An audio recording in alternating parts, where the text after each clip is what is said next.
لیکن جی اب کیا دنیا تیار ہے؟ جو کچھ ہو رہا ہے اس حوالے سے یہ دیکھنا بڑا ضروری ہے۔ ہم بات کریں کہ جی امریکہ ایران پر مسلسل 10ویں روز بھی امریکہ کی جانب سے یہ وقار جاری ہے۔ جزیرہ قشم و بندر عباس میں دھماکے رپورٹ ہو رہے ہیں۔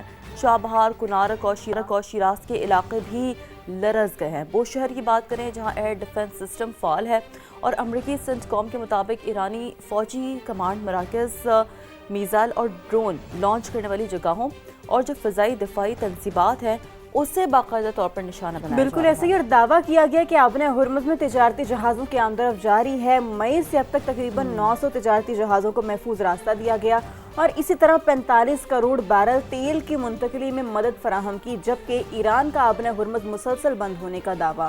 اور پاسداران انقلاب کی جانب سے کہا گیا کہ بین الاقوامی سمندری گزرگاہ سے جانے والے 2 آئل ٹینکرز میں دھماکوں کے بعد آگ لگ گئی جو ممکنہ طور پر بارودی سرنگیں والے راستے سے گزر رہے تھے۔ پھر اس کے ساتھ ساتھ آپ کو یہ بھی بتائیں کہ مشرق وسطیٰ میں امریکی تنصیبات پر ایران کے حملوں کا سلسلہ بھی جاری ہے اور زمین سے زمین تک مار کرنے والے میزائلوں کا استعمال کیا گیا۔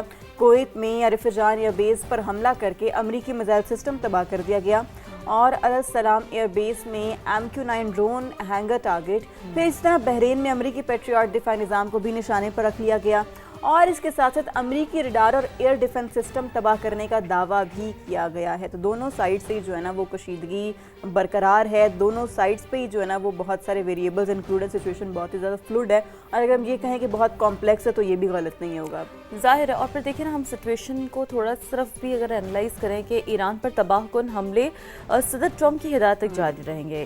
تہران تعاون کرے یا نہ کرے آبِ ہرمز سے تیل اور گیس کی ترسیل نہیں رکے گی۔ اب یہ جو امپورٹنٹ بیان ہے وہ کس کی جانب سے دیا جا رہا ہے؟ امریکی وزیر توانائی کی جانب سے، جنہوں نے ایک انٹرویو دیا اور اس میں انہوں نے کہا ہے کہ صدر ٹرمپ تنازع کا پرامن حل چاہتے ہیں لیکن ایران مذاکرات کے لیے تیار ہو تو جنگ ختم ہو سکتی ہے۔